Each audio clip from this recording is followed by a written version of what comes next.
Hello everyone and welcome back to another video from Apps Academy.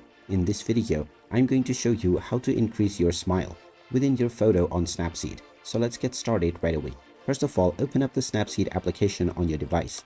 And once you open it up, you can tap on the open button or the plus icon to open up any image that you would like to edit. Once you open up your image, if you wish to increase the smile within this photo, just tap on the tools option and then tap on head pose. This will now detect your face.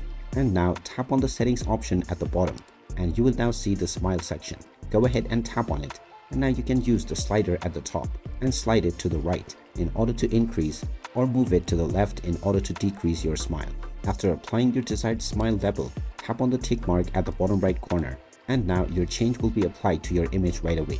You can then tap on export in order to export your photo. And there you have it. That is how easy it is to increase your smile within your pictures on Snapseed. If you find this video helpful, make sure you hit that like button and subscribe to our channel if you haven't done so already. Also ring that notification bell to never miss another update from us. Thank you for watching and I will see you again in the next video.